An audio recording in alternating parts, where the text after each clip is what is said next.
अस्सलामुअलैकुम। Now news के साथ मैं हूँ फायजा शाह। सबसे पहले नजर डालेंगे आज की अहम खबरों पर। जनरल फैज हमीद का ट्रायल, अहम तरीन शख्सियत से पूछताछ जारी। एजाज सैयद की खबर ने शाहजेब खानजादा को भी चौंका दिया। एक निजी चैनल के प्रोग्राम में senior anchor person Shahzeb Khanzada ने सहाफी एजाज सैयद से सवाल किया कि जनरल फैज हमीद के ट्रायल के हवाले से आपके पास क्या एक्सक्लूसिव खबर है। एजाज सैयद ने जवाब दिया कि मेरी इत्तलात के मुताबिक बहुत बड़े पैमाने पर इस मामले की तहकीकात हो रही है। मुख्तलिफ लोग रूपोश हैं। 2-3 दिन पहले चकवाल में जनरल फैज के घर पर एक छापा मारा गया था। मकसद उनके भाई को गिरफ्तार करना था, लेकिन वो गिरफ्तारी नहीं हो सकी क्योंकि वो रूपोश हैं। कुछ और लोग भी रूपोश हैं जो जनरल फैज हमीद के काफी करीबी थे, लेकिन एक अहम साहब हैं, वो मेजर थे और किसी जमाने में जनरल फैज हमीद के स्टाफ ऑफिसर थे। फिर बाद में वो इमरान खान के एडीसी तैनात हो गए थे।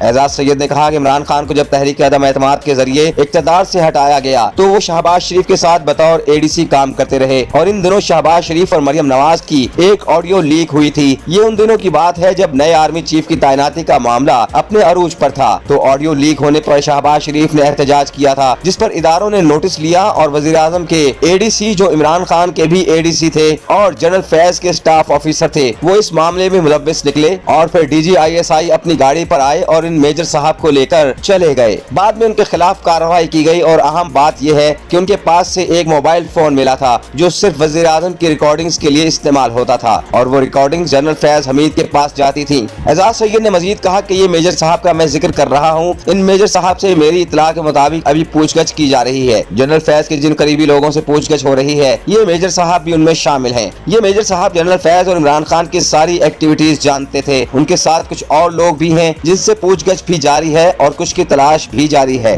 और अपडेट से बाखबर रहने के लिए देखते रहे नाउ न्यूज HD।